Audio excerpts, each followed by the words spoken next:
Okay, dear students, welcome to .way Educators again. Now we are going to start the next unit under the operating system. This is unit 9 and its name is system security. हमारे last chapter में हमने क्या पढ़ा था about the protection. Protection का मतलब अलग था कि वहाँ पे आपने प्रोटेक्ट करना है अपने रिसोर्सेज को, and this is system security कि आपने अपने सिस्टम को, अपने सिस्टम के रिसोर्सेज को सिक्योर कैसे करके रखना है, कौन से मैकेनिज्म है, कौन सी टेक्नोलॉजीज है जिसके अकॉर्डिंगली आप अपने सिस्टम को और उसके रिसोर्सेज को सिक्योर रख पाते हो. सो this is the base of security in your operating system. So what is security? Security क्या है? सबसे पहले तो this plays a vital role in the operating system, in computing system. So एक बहुत ज़्यादा एक crucial task है आपके computer system में. And the second point is it is the process of ensuring integrity, confidentiality and availability of the information or resources. मतलब जो आपकी security है वो आपको क्या ensure करवाती है कि आपका जो जितना भी डाटा है, जितने भी resources हैं, जितनी भी information है वो proper है, safe है, secure है, complete है, आपको confidentiality दिवाती है एंड वो आपको ये बताती है कि आपके जितने भी रिसोर्सेज हैं और इंफॉर्मेशन है वो सारी आपके पास प्रॉपरली अवेलेबल है. So this is known as the assurity under the security term. Okay, the third point that we are having and this is a system is said to be secure if its resources are used and assessed as intended under all these circumstances. But no system can guarantee absolute security from several of the various malicious threats and unauthorized access. अब हमारे पास क्या है, यहाँ पे आपके system को हम तब सिक्योर बोल सकते हैं कि अगर उसके जितने भी रिसोर्सेज हैं उनको एक सिस्टमैटिक वे में और एक properly under the proper supervision के अंडर उनको यूज़ किया जा रहा है, एक कंट्रोल में उनको असेस किया जा रहा है, तब हम बोल सकते हैं कि आपका जो सिस्टम है वो प्रॉपरली सिक्योर है. बट ये क्या होता है, कभी भी ऐसा पॉसिबल नहीं होता है कि आपका जो सिस्टम है वो आपको 100% गारंटी दे सके कि उसमें कोई भी कोई वायरस नहीं आ रहा या फिर उसका रिसोर्सेज जो है वो प्रॉपरली सिक्योर है या फिर वहाँ पे कोई थ्रेट एंटर नहीं हो सकता. ये आईटी की आपकी फील्ड है, यहाँ पे कई बार क्या होता है कोई वायरसेस एंटर हो सकते हैं या फिर आपको लगता है कि कोई ना कोई थ्रेट्स हैं जिनसे आपको कहीं ना कहीं किसी चीज़ की सेंसिटिविटी थोड़ी रखनी पड़ती है या फिर आप सेंसिटिव रहते हो कि मेरी इन्फॉर्मेशन है जो कहीं उसको अनऑथराइज्ड यूजर्स जिनको कोई असेस नहीं मिला हुआ, जिनको प्रिविलेज नहीं मिली हुई, वो उनको कहीं असेस ना कर सके किसी भी इनइफेक्टिव वे में. सो ये कुछ पॉइंट्स हैं आपकी सिक्योरिटी के साथ related. Now security of a system can be threatened bye 2 violations. आपके पास कौन सी 2 तरह की वायोलेशंस है जिसके थ्रू आपके सिस्टम के रिसोर्सेज या फिर आपका सिस्टम जो है उसको हैक किया जा सकता है या फिर उसको कहीं ना कहीं कोई प्रॉब्लम जो है या अराइज करवाई जा सकती है या फिर उसको अफेक्ट किया जा सकता है. There are 2 points. The first one is threat and the second one is attack. Threat is what? This is a program which has the potential to cause serious damage to the system. So आपके पास threat वो होता है कि बहुत ही potential, बहुत forceful एक cause है जहाँ पे आपके system को damage पहुँचाया जा सकता है, उसकी information को corrupt किया जा सकता है. This is known as the threat. And the second point that we are having in the security of a system, this is the attack. Attack is what? This is an attempt. एक तरह की आपके पास ऐसी कोशिश जो कि आपके system की सिक्योरिटी को ब्रेक कर सकती है या फिर वहाँ पे लगता है कि हाँ उसकी कोई भी एसेट है, कोई भी उसके रिसोर्सेज हैं, उनको किसी इनइफेक्टिव वे में, किसी इलीगल वे में उसको यूज़ किया जा सकता है. So these were the terms which were related of the security. Now जो थ्रेड्स होते हैं आपके पास, थ्रेड्स उनको आप किस तरह से क्लासीफाई कर सकते हो. There are 2 classifications of threads which are known as the program threads and the second one is system threads. जो प्रोग्राम थ्रेड्स होते हैं वो क्या होते हैं, जैसे उनके नेम से ही इंडिकेशन मिल रही है, दीज आर द प्रोग्राम्स जिनको कोडिंग की फॉर्म में कौन राइट करते हैं, क्रैकर्स. क्रैकर्स इनको एक तरह के ऐसे प्रोग्राम्स को राइट करते हैं, ऐसा कोड बना के रखते हैं जिसको वो आगे फर्दर एग्जीक्यूट करते हैं. क्यों करते हैं? In order to hijack the security of your system. या फिर वो उसके थ्रू क्या कर सकते हैं, उस कोडिंग के थ्रू आपके जो सिस्टम का नॉर्मल बिहेवियर है, जो नॉर्मल एग्जीक्यूशन है, उसको वो इंटरप्ट कर सकते हैं. This is known as the program threads. And the second point is system threats. System threats क्या होते हैं? These involve the abuse of system services. जो सिस्टम की तरफ से आपको सर्विसेज प्रोवाइड करवाई जा रही है उनको कैसे इलीगल वे में यूज किया जाएगा। They strive to create a situation in which operating system resources and user files are misused. मतलब ये आपके सामने एक ऐसा सर्कमस्टांसेस या एक ऐसी सिचुएशन जो है वो बना देते हैं जिसके थ्रू आपके ऑपरेटिंग सिस्टम के जो रिसोर्सेज हैं या फिर आपकी जो फाइल्स हैं, जो आपकी इंफॉर्मेशन है, उसको इलीगल वे में उसका मिसयूज किया जा सके। So that's why these are also called a medium to launch the program threats।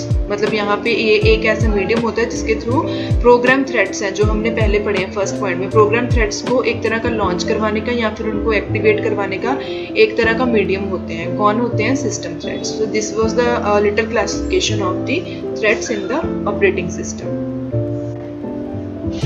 Okay, after the classification we have a list of some well-known program threats, as we have classified successfully what are the program threats, what are the system threats। अब हम किसकी list start करेंगे? Programme threats की। उसमें one by one पढ़ेंगे कौन से threats हैं जो इस कैटेगरी के अंडर आते हैं। The first one is Trojan horse. अब ट्रोजन हॉर्स क्या होता है? This is a program that appears to be something safe but it is performing task like giving access to your computer और sending personal information to other computers. मतलब ये एक ऐसा virus होता है, एक ऐसा प्रोग्राम होता है जो आपको नॉर्मल दिखता है, आपको पता चलता है कि एक नॉर्मल प्रोग्राम है, लेकिन उसका एग्जीक्यूशन क्या करता है? आपके सिस्टम, आपके कंप्यूटर का कंट्रोल या फिर उसकी पर्सनल इंफॉर्मेशन जो वो किसको दे देता है? दूसरे कंप्यूटर्स को। ठीक है, तो ये एक काफ़ी ज़्यादा कॉमन सी क्रिमिनल यूज़ भी माना जाता है जो आपके सिस्टम को इन्फेक्ट कर सकता है, आपकी पर्सनल इंफॉर्मेशन को भी इन्फेक्ट कर सकता है। This is known as the Trojan horses. ठीक है, it can also destroy your information, it can also change the behaviour और it can also transmit some information into an illegal information. Okay, this is a malicious program. So these are some examples of Trojan horse। The first one is जैसे आपके पास कोई site है जो आपको offer कर रही है कि अगर आप उसको फ्री में डाउनलोड कर सकते हो, या फिर कोई गेम है जो कम रीजनेबल कॉस्ट पे आपको मिल रही है, आप क्या करते हो? उसकी पायरेटेड वर्जन जो है उसको आप डाउनलोड कर लेते हो। लेकिन जब आप उसको डाउनलोड करते हो तो वहीं पे कोई ना कोई इलीगल यूज़ भी प्ले हो जाता है साथ के साथ, और आपके ट्रोजन हॉर्स जो है उसके साथ ही इंस्टॉल हो जाता है बैक एंड पे, जो आपको नहीं पता चलता।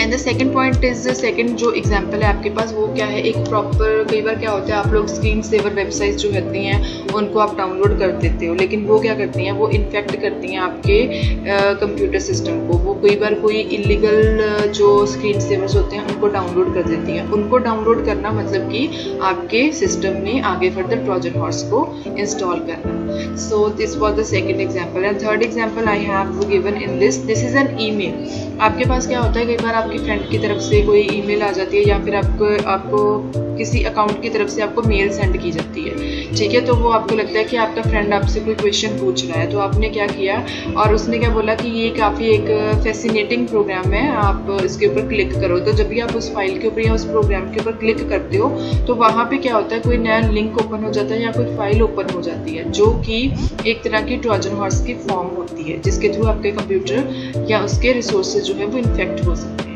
फोर्थ एग्जांपल यहाँ पे मैंने दी हुई है फेसबुक अकाउंट की। कई बार क्या होता है आपके फ्रेंड का, लेट सपोज या आपके फ्रेंड का या किसी रिलेटिव का जो फेसबुक अकाउंट है वो हैक हो गया, and it has sent out personalized messages telling all their friends to see this exciting new video। कई बार क्या होता है उसका अकाउंट जो है हैक हो जाता है, लेकिन उसके अकाउंट की तरफ से आप लोगों को कोई मैसेजेस आते हैं जो कि आपको बता रहे होते हैं कि वीडियो को ओपन करो, ये काफ़ी एक्साइटिंग वीडियो है, या फिर ये कोई जोक है, ये कोई आपके पास प्रैंक है। तो आप क्या करते हो, जब इस वीडियो को ओपन करते हो या उसको डाउनलोड करने की कोशिश करते हो तो वहाँ से एक रिक्वेस्ट जाती है बैकएंड पे जो कि ट्रोजन हॉर्स को डाउनलोड करती है। सो ये जो होता है ट्रोजन हॉर्स की काइंड होती है इन the system security. And the next program that we are having is trapdoor। trapdoor आपके पास क्या होता है, एक ऐसा मतलब एक सीक्रेट एंट्री पॉइंट होता है, या फिर आप इसको एक तरह का बैकएंड का एक कोई सीक्रेट या प्राइवेट डोर बोल सकते हो, जहाँ पे आपको किसी थ्रेड्स को या किसी वायरसेस को एक तरह की एंट्री मिल सकती है. So this is a secret entry point into a module which allows a specialized access, जहाँ पे स्पेशली प्रोग्राम्स जो हैं या स्पेशल चीज़ें जो हैं वो असेस कर सकती हैं या फिर वहाँ से एंटर हो सकती हैं. सो ये जो ट्रैपडोर होता है वे भी एक तरह का कोड होता है जो कि आपकी एप्लीकेशन की डेवलपमेंट के टाइम पे जिसको इंसर्ट किया जाता है. किन के थ्रू किया जाता है? प्रोग्रामर्स या फिर डेवलपर्स के थ्रू. लेकिन वो इसको इंटेंशनली कभी इंसर्ट नहीं करते. क्या होता है कि वो इसको किस चीज़ के लिए डेवलप करते हैं, या आपके मॉड्यूल्स को टेस्ट करने के लिए या फिर कुछ इवेंट्स को परफॉर्म करने के लिए. ठीक है, उसके लिए वो ट्रैपडोर्स को करते हैं, आगे फर्दर उनको डेवलप करते हैं. अब प्रोग्रामर्स क्या करते हैं, कई बार जब उनकी टेस्टिंग परफॉर्म हो जाती है या फिर उनका जो काम है वो परफॉर्म हो जाता है, उसके बाद क्या करते हैं वो they forget to remove them. कई बार वो भूल जाते हैं कि उन्होंने ट्रैपडोर को बैकएंड पे उसको रिमूव करना था. तो उसके चक्कर में क्या होता है, आपका ट्रैपडोर ओपन रह जाता है. एंड सेकंड पॉइंट, कई बार क्या होता है, they leaves them in the program for testing and maintenance. वो उसको टेस्टिंग और मेंटेनेंस के लिए ओपन तो करते हैं लेकिन आगे फिर उसको डिलीट करना भूल जाते हैं या एज इट इज ओपन छोड़ देते हैं. एंड द थर्ड वन क्या होता है, sometimes these entries are left by the system designers और maintenance staff for trouble shooting और अदर पर्पसेस. कई बार क्या होता है वो उसको ट्रबल शूटिंग के लिए यूज़ करते हैं या फिर किसी स्पेशल पर्पस के लिए उसको ओपन करते हैं, लेकिन बाद में अगर वो trapdoor as it is open रह जाता है तो वहाँ से क्या हो सकते हैं, वायरसेस जो है, थ्रेड्स जो है वो एंटर हो सकते हैं. This is the example of a trapdoor in your software program. तो ये बैकएंड से स्टार्ट हो रहा है, यहाँ से उसका एंट्री पॉइंट है. राइट हैंड साइड पे देखो आपकी 4th रो से वो स्टार्ट हो रहा है और वो स्लोली जहाँ पे आपके वाइट डॉट्स बने हुए हैं, these are the entrance of a trapdoor. And इस एंट्री पॉइंट के थ्रू ही जो वायरसेस हैं वो एंटर होते हैं, वो आपके कोर पार्ट तक जा सकते हैं. अब ट्रैपडोर की एक और कुछ पॉइंट्स हैं जो इसके साथ रिलेटेड हैं. इसको आप क्या बोल सकते हो अगर आप सिंपल डेफिनेशन भी, it can be a secret entry point in your program and it allows those who know access by passing usual security procedures, okay, and sometimes it remains hidden to casual inspections. And furthermore, it can be a new program to be installed, and it can also modify an existing program. And the trapdoors can provide access to a system for unauthorized procedures, and these trapdoors are very hard to block in operating system. These are some points which were related to the trapdoor or backdoor. And the example of trapdoor is like आपके पास कुछ applications होती हैं या जो games होती हैं जिसको आप लोग कई बार इंस्टॉल करते हो, कई बार Facebook के थ्रू भी आप इंस्टॉल करते हो. जब हम उनको इंस्टॉल कर रहे थे, they sometime ask us to assess or deny the use of our personal information. आपके पास कई बार ऐसे एक मैसेज डिस्प्ले होता है, कोई ऐप आपसे पूछ रही है कि या तो उसको आप असेस अलाउ करो या फिर डिनाई करो, ताकि वो आपके फ़ोन की या आपके सिस्टम की पर्सनल इंफॉर्मेशन को असेस कर सके. हम लोग क्या करते हैं, कई बार उस एप्लीकेशन को यूज़ करने के लिए हम लोग अलाउ के ऊपर क्लिक कर देते हैं. तो जब हम अलाउ के ऊपर क्लिक करते हैं तो सिंपली वहाँ पे क्या होता है, वो आपकी पर्सनल इंफॉर्मेशन को असेस कर लेते हैं. So this was the example of trapdoor. And the third program that we are having in this category is logic bomb. As its name is defining, it works in the manner similar to a bomb. आपने movies वगैरह में भी देखा होगा, कई बार क्या होता है कि जो बॉम्ब होते हैं वो किस चीज़ के अकॉर्डिंगली काम करते हैं. They follow some particular timing, that time period which has been generated in it. तो वो उस टाइम पीरियड के अकॉर्डिंगली काम करते हैं. तो ये भी एक आपके पास it's a piece of malicious code that hackers insert into a software और ऑपरेटिंग सिस्टम. ठीक है, तो उसके अकॉर्डिंगली, उस कंडीशंस के अकॉर्डिंगली जो प्रॉपरली प्री डिटरमाइंड टाइम के अकॉर्डिंगली काम करती हैं. जब आप उसके ऊपर, उस कोड के ऊपर क्लिक करते हो तो वहाँ पे वो टाइमिंग जो है वो स्टार्ट हो जाती है, जिसके थ्रू आपका ये लॉजिकल बॉम्ब जो है वो आपके सिस्टम की पर्सनल इंफॉर्मेशन को हैक करता है. And it can also corrupt your hard drive, it can also steal your personal data और इंफॉर्मेशन, और it can also take your device over. आपके डिवाइस का कंट्रोल ये हैक कर सकता है. अभी इसके मैंने यहाँ पे एक एग्जांपल दी हुई है। लेट्स सपोज आपके पास कोई लॉजिक बॉम्ब है, it could secretly be waiting for you to launch a specific website. अगर आपने कोई particular website let's suppose launch कर ली है, for example you have launched an online banking, okay, once you do it, it would trigger a key logger to launch. जब आप उसको launch करते हो तो वहाँ पे की जनरेट हो सकती है, उसको भी लॉगिंग मिल सकती है, and which does precisely what it's name suggests. Now everything you will type in, अगर आप अब जो वो की जनरेट हो चुकी है, तब आप जो भी काम कर रहे हो उस वेबसाइट के अंदर, लेट्स सपोज अगर आपने अपनी लॉगिन डिटेल्स फिल की, आपने अपने पासवर्ड्स फिल किए, तो वो दोनों आपके क्रेडेंशियल्स जो होंगे they will be sent straight to the hacker, क्योंकि हैकर ने आपको जो वेबसाइट भेजी थी उसमें उसने टाइमिंग जनरेट की थी। जब आपने उसको लॉन्च किया तो वो कोड वहाँ पे जनरेट हो गया, वो कोड वहाँ पे ट्रिगर हो गया, जिसके थ्रू आपकी डिवाइस का और आपकी एप्लीकेशन का कंट्रोल किसके पास पहुँच गया, हैकर के पास। अब आप जो कुछ भी वहाँ पे टाइप करोगे वो डायरेक्ट किसके पास पहुँच जाएगा, हैकर के पास, तो वो आपकी डिवाइस का कंट्रोल प्रॉपरली अपने पास हैंड ओवर कर लेगा, ठीक है। So this is known as the bomb. So जैसे ये मूवीज में आपका टिकटॉक बॉम्ब जो होता है वो काम करता है, as it is logic bomb जो है वो आपकी मोबाइल डिवाइसेस या फिर आपके सिस्टम के अंदर वो परफॉर्म करता है। एंड यहाँ पे मैंने उसके कुछ पॉइंट्स दिए हुए हैं। Here are some common triggers for logic bombs. कौन से होते हैं? स्पेसिफिक कोई प्रोग्राम जो होता है वो इंस्टॉल हो जाता है, या फिर कोई प्रोग्राम ओपन हो जाता है, या वो क्लोज हो जाता है, डिलीटेड हो जाता है, ठीक है। सर्टेन हॉलीडे और other special event take place like date and time, it would be completely arbitrary. या फिर कई बार क्या होता है USB डिवाइसेज इंसर्टेड और रिमूव, तब ये चीज़ परफॉर्म हो सकती है। या फिर particular file is created, open, changed और डिलीटेड, तो ये चीज़ें परफॉर्म होती हैं। या फिर कुछ कमांड जो होती है वो कंप्यूटर के अंदर इंसर्ट की जा सकती है। And other the logic bomb virus decides that it's time to unload the malicious code. What happens next is limited only by the creator's imagination, ठीक है। तो इसमें क्या हो सकता है, आपकी फाइल्स जो है वो डिलीट हो सकती हैं, ये वो एडिट हो सकती हैं, आपके जो पासवर्ड्स हैं वो स्टोर किए जा सकते हैं, मतलब उनको चुराया जा सकता है। एंड कई बार वायरसेस होते हैं, क्या होते हैं, वो उनको कॉपी किया जा सकता है एक कंप्यूटर से दूसरे कंप्यूटर पे। कई बार क्या होता है, आपकी फाइल्स जो होती हैं वो करप्ट हो सकती हैं। एंड क्या होता है, कई बार आपकी पूरी की पूरी हार्ड ड्राइव जो है वो वॉश आउट की जा सकती है, आपका पूरा का पूरा जो डाटा है वो रिमूव किया जा सकता है। So this and the next threat that we have in this list is virus. Virus is very common term that we use in our daily life के हम लोग बोलते हैं हमारे सिस्टम में वायरस आ गया, हमारे फ़ोन में वायरस आ गया। So virus is what? It is also a malicious program that self-replicates by copying itself to another program. अब जैसे अगर हम लोग बात करें कि अभी जो लेटेस्ट एग्जाम्पल चल रही है कोरोना वायरस की, कोविड-19 की, तो वहाँ पे भी क्या हो रहा है, एक दूसरे के थ्रू जो वायरस है वो स्प्रेड हो रहा है। मतलब किसी के भी, मतलब अगर आप कांटेक्ट में आते हो तो वहाँ पे क्या होता है, एक का वायरस दूसरे के अंदर, दूसरे की बॉडी के अंदर क्या होता है, वो एंटर हो जाता है। So this is similar to this virus which is running in our systems and our phones, okay. It spreads by itself into other executable code. ये भी आपके पास एक तरह का ऐसा कोड ही होता है, जब वो रन होता है तो वो क्या करता है, दूसरे सिस्टम्स को भी वो इन्फेक्ट कर सकता है। And the purpose of creating a computer virus is to infect vulnerable systems and gain the control and the steal your sensitive data.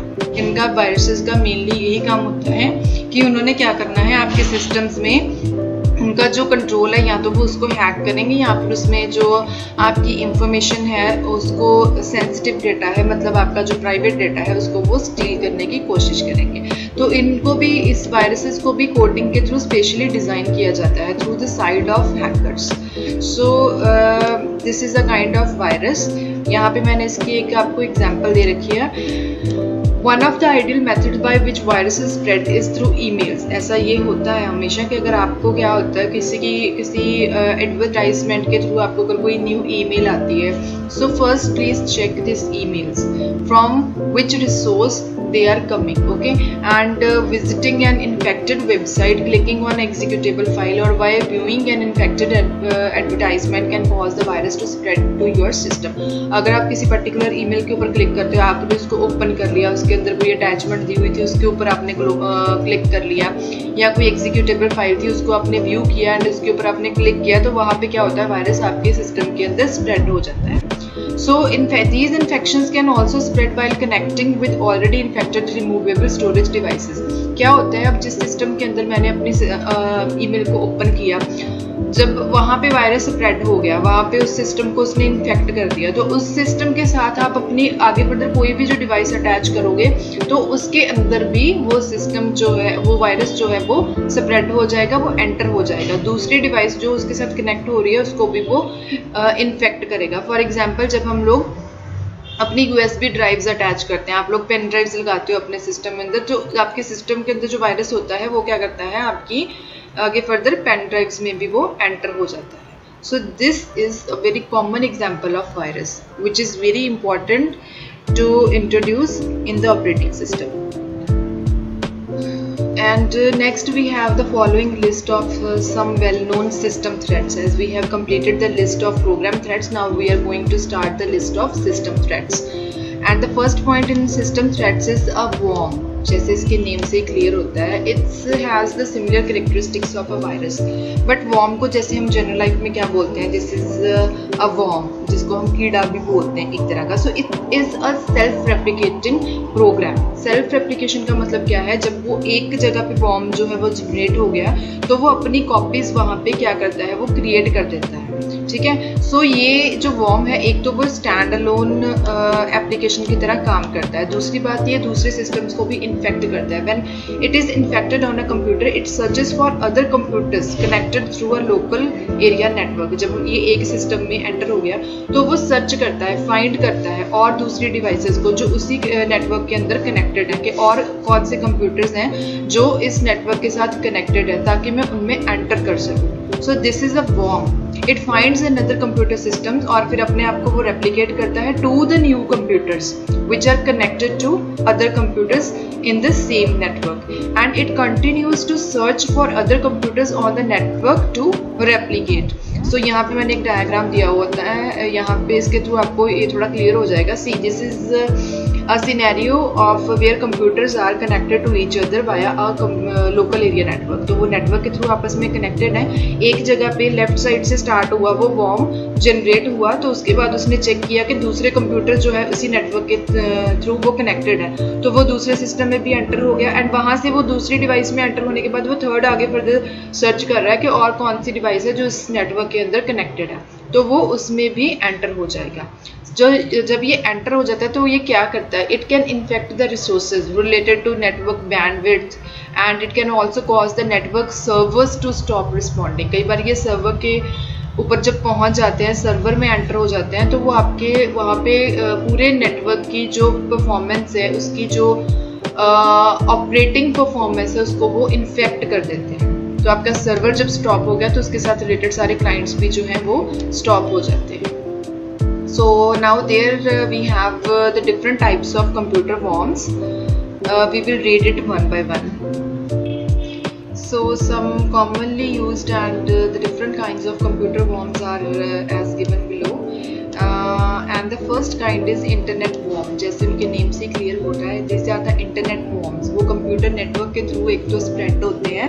And first of all इसके थ्रू क्या होता है, पहले तो वो कोई ना कोई पर्टिकुलर जो वेबसाइट है उसको वो अपना टारगेट बनाते हैं, जिसके थ्रू वो क्या करते हैं, आपके सिस्टम की सिक्योरिटी को ब्रेक करते हैं. When they manage to infect the site, internet worms can replicate themselves onto any computer being used to access the website in question. Okay, क्या होता है कि अगर आप एक पर्टिकुलर वेबसाइट के थ्रू अपने आप यूज़ कर रहे हो अपने सिस्टम में, या फिर एक सिस्टम के अंदर कोई वर्म जो है वो एंटर हो चुका है, जैसे हम पिछले सेक्शन में पढ़ के आ चुके हैं, तो वो इंटरनेट वर्म क्या करता है, वहाँ से वो डिस्ट्रीब्यूट हो जाता है बाकी सारी कनेक्टेड डिवाइस के थ्रू. ठीक है, एक डिवाइस से वो दूसरी डिवाइस में एंटर होता है, दूसरी से वो तीसरी में एंटर होता है. So this is known as the internet worm. Okay, and the second one is email worm. Email worm में क्या होता है, ये स्पेशली क्या होता है, जैसे आपने कोई पर्टिकुलर जो वेबसाइट या अपने कोई पर्टिकुलर ईमेल अपने सिस्टम के अंदर आपने ऑन की, उसको क्लिक किया, किसी ईमेल को अटैचमेंट को आपने ओपन कर लिया। अब कई बार क्या होता है, उसमें ना आपको कोई फाइल दी होती है, जिस फाइल को हम लोग ओपन करते हैं उसमें कई बार एक से ज़्यादा एक्सटेंशंस भी दी होती हैं। You can open this attachment with the help of this following extensions. Okay, जब आप उनके अकॉर्डिंगली, उस एक्सटेंशंस के अकॉर्डिंगली उस ईमेल को ओपन करते हो, तो वहाँ पे क्या होता है हमें नहीं पता चलता, बट वो जो मीडिया फाइल्स होती हैं they have also been infected by these worms. Okay, and वो एक तरह के मैलिशियस प्रोग्राम्स होते हैं जो हमें नहीं पता चलता। जब हम उस अटैचमेंट के ऊपर क्लिक करते हैं तो वहाँ पे उसके साथ जो अटैच्ड कोड होता है वॉर्म का, तो वहाँ पे वो जनरेट हो जाता है, मतलब वो एग्जीक्यूट हो जाता है। And the same infected file will automatically be send to the address from their contact list. जब हम उस अटैचमेंट को आगे फर्दर और लोगों को भी सेंड करते हैं तो वो उन लोगों को भी सेंड हो जाता है जो हमारे रिसिपिएंट है, जिनको हम लोग वो मेल सेंड कर रहे हैं या वो अटैचमेंट सेंड कर रहे हैं। So these are known as the email worms, जो आपकी मेल की अटैचमेंट्स के थ्रू स्प्रेड होता है। And the third one is instant messaging forms. आपके पास इंस्टेंट मैसेजिंग फॉर्म्स का क्या मतलब है, जैसे यहाँ पे आपके पास कुछ मैसेजेस होते हैं, उनके थ्रू भी इस फॉर्म की डिस्ट्रीब्यूशन हो सकती है। फर्स्ट ऑफ ऑल, जब आपके पास कोई ऐसी अटैचमेंट्स होती हैं, कोई पर्टिकुलर लिंक्स होते हैं आपकी वेबसाइट्स के साथ रिलेटेड, जब आप उनके ऊपर क्लिक करते हो, जैसे कई बार कोई छोटा मैसेज दिया होता है lol, which means lots of laughing, और जब हम उसके ऊपर क्लिक करते हैं कई बार वहाँ पे लिंक दिया होता है you have to see this, हम लोग वहाँ पे क्लिक कर लेते हैं। कोई लिंक दिया हुआ है, वहाँ पे वो कहते हैं कि हाँ यहाँ पे क्लिक करो, click on this link in order to have this information. तो हम उसके ऊपर क्लिक करते हैं तो वहाँ पे क्या होता है, वो जो मैलिशियस वॉर्म्स होते हैं वो एग्जीक्यूट हो जाते हैं। ठीक है, सो जब हम उस मैसेज को कई बार किसी और फ्रेंड को सेंड करने की कोशिश करते हैं कि this is very funny video, look at this, तो वो उनके पास भी वो जो वॉर्म है वो पास ऑन हो जाता है। जब वो उस अटैचमेंट के ऊपर क्लिक करते हैं मैसेंजर के थ्रू, चाहे वो कोई भी ऐप है, चाहे व्हाट्सएप है, स्काइप है, या फिर कोई और ऐप आप यूज़ कर रहे हो, तो वो मैसेज जब उनके पास भी जाता है, जब वो उसके ऊपर क्लिक करते हैं तो उनके पास उसकी रेप्लिकेशन वहाँ पे क्रिएट हो जाती है। This is known as the instant messaging worm. So fourth one हमारे पास जो है, this is known as the file sharing worm, as its name is defining. File जब आप शेयर करते हो उसके थ्रू जब ये वॉर्म जो है वो स्प्रेड होता है। First of all, when the victim opens the downloaded file to view it or to listen to it, they will download the worm to their computer. जैसे मेरे पास कोई अटैचमेंट आई कि मेरे पास कोई ऑडियो की एक वर्जन है, कोई फाइल आई, मैंने उसको डाउनलोड किया, उसको स्टार्ट करना, लिसन करना स्टार्ट किया, तो मेरे पास क्या होएगा, उसके अंदर जो वर्म होएगा वो वहाँ पे एग्जीक्यूट हो जाएगा। Even if it seems that users have downloaded an actual playable media file, जैसे हम लोग कोई नॉर्मली फाइल जो है, मैंने मीडिया की कोई फाइल है, कोई सॉन्ग है, कोई वीडियो है, मैंने उसको डाउनलोड कर लिया, मुझे वो एक सिंपल फाइल शेयरिंग में ऐसे होता है कि हम जो फाइल को डाउनलोड करते हैं या जब हम उनको प्ले करते हैं तो हमें वो सिंपल फाइल्स लगती हैं, but these are some kind of an executable malicious files, जो कि होते हैं कि उस फाइल में या उस फोल्डर में हिडन होती हैं, जो हमें नहीं पता चलता। जब हम उनके ऊपर क्लिक करते हैं, उनको डाउनलोड करते हैं, तो उनके साथ अटैच जो वॉर्म्स होते हैं वो भी हमारी फाइल सिस्टम के ऊपर डाउनलोड हो जाते हैं, एंड वहाँ पे जब हम उनको ओपन करते हैं तो वहाँ पे वो स्प्रेड हो जाते हैं। एंड आगे फर्दर जब वो फाइल हम आगे फर्दर किसी और लोगों के साथ शेयर करेंगे तो उनके पास भी वो सारे वॉर्म्स, मतलब वो जो वायरसेस हैं वो स्प्रेड हो जाएंगे। So this is was the file sharing worm in the system threads. तो ये हमारे पास एक लिस्ट थी system threads under the system security. Now the next topic in this unit we are having is port scanning. As we already know that what are the ports on a computer system, why do we use it? These are a place where information is sent and received. This is a particular point through which we can send and receive the information. Okay, अब इसके through कैसे यहाँ पे आपकी जो information है वो steel हो सकती है या वो इन्फेक्ट की जा सकती है। सो second point is running a port scan on a network or server reveals which ports are open and listening. First of all, ये अगर आपको यहाँ पे पोर्ट स्कैनिंग का एक सिंपल सिनेरियो मैं आपको समझाऊँ तो ये क्या होता है, जैसे हम लोग किसी के घर पे जाते हैं, हम उनका डोर नॉक करते हैं, तो फर्स्ट ऑफ ऑल हम लोग ये जानना चाहते हैं, वी वांट टू नो कि वहाँ पे घर पे कोई अवेलेबल है या नहीं है, ठीक है। अगर तो वहाँ पे कोई अवेलेबल है, it means we can talk to him और हर, ठीक है। तो सेम उसी चीज़ के थ्रू यहाँ पे काम होता है कि पहले जो आपके हैकर्स होते हैं वो आपके पोर्ट्स को चेक करते हैं कि वेदर दे आर ओपन और क्लोज। अगर वो ओपन है तो इट मीन्स कि वहाँ से वो इन्फॉर्मेशन को जो है वो उसको रिवील कर सकते हैं या वो वहाँ से स्टील कर सकते हैं। This technique is also known as the fingerprinting. And this technique is also available or valuable for testing the network security and the strength of the system's firewall. So due to this functionality, it is also a popular tool for attackers taking a weak point of access to break into a computer system. Attackers के लिए ये एक तरह का weak point भी बन जाता है जब उनको लगता है कि ports जो है वो open पड़ी हैं और उसके थ्रू वो क्या कर सकते हैं, अपना connection create करके वहाँ से एक way बना सकते हैं जिसके थ्रू वो आपकी information को hack कर सकें. So a port scanner is a simple computer program that checks off all of the doors. कौन-कौन से doors हैं?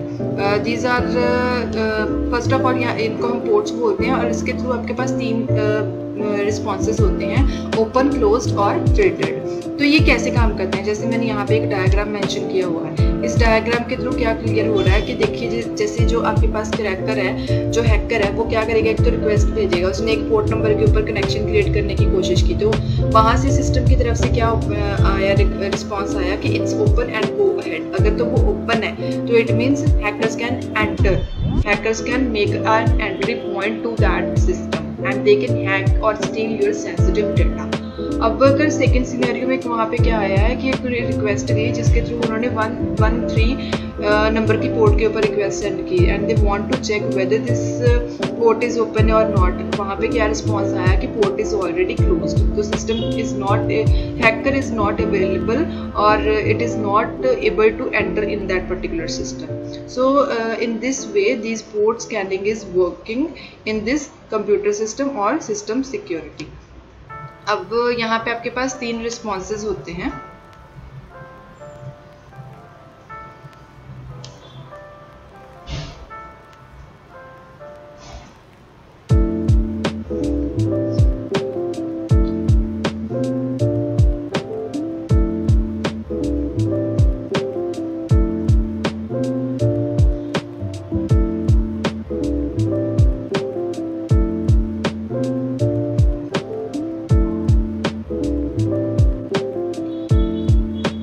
There are 3 possible responses which are available in case of port scanning. These are the first one is open and accepted. अगर वो आपकी port open है तो it means hacker can enter in that particular system, तो वो accept हो रही है वहाँ पे उसकी request. And second one is closed. जब वहाँ पे क्लोज्ड है वो पोर्ट तो इट मीन्स यहाँ पे कोई भी रिस्पॉन्स नहीं होएगा, तो this port is not listening to any coming request from any particular hacker. Okay. And the third one is filtered. Filtered का मतलब क्या है कि ड्रॉप्ड या फिर ब्लॉक के वहाँ पे कोई भी रिस्पॉन्स नहीं मिल रहा है हैकर को. सो जो साइबर क्रिमिनल्स होते हैं, जो हैकर्स होते हैं, वो क्या करते हैं, they looking for open ports. उनकी मेनली क्या डिमांड रहती है कि उनको ओपन पोर्ट्स की वेट रहती है. अगर आपकी पोर्ट्स जो आपके सिस्टम के ऊपर है, जो आपके नेटवर्क के ऊपर है, वो ओपन है तो they can easily infect your sensitive data and your system. So these were the 3 possible responses and it was the topic of port scanning in the system security. Now the last topic in this unit we have is denial of service. Denial of service जो है, it's an important kind of attack which is used to target and depriving the legitimate users from the online services. मतलब ये एक ऐसा attack होता है जहाँ पे यूजर्स को प्रिवेंट किया जाता है from assessing the online services. How it is possible? It can be done by flooding the network or server with the useless and invalid authentication requests. जहाँ पे क्या होता है कि जो आपका एक पर्टिकुलर जो सर्वर है जहाँ से यूजर्स ने सर्विस लेनी है, वहाँ पे उनको अनऑथेंटिकेशन और इलिगिटिमेट जो रिक्वेस्ट हैं वो सेंड की जाती हैं. तो उसके थ्रू क्या होता है, वो सर्वर ने जितनी लिमिट लगाई होती है कि इतने टाइम तक या इतनी टोटल अटैम्प्ट से एक यूज़र मेक कर सकता है उस सर्विस को असेस करने के लिए, तो उसको ऑलरेडी फुल कर दिया जाता है। किसकी साइड से? अटैकर की साइड से। जब वो क्यू ऑलरेडी फुल हो जाती है तो यूजर्स जो होते हैं वो अनेबल होते हैं उस सर्विस को असेस करने के लिए।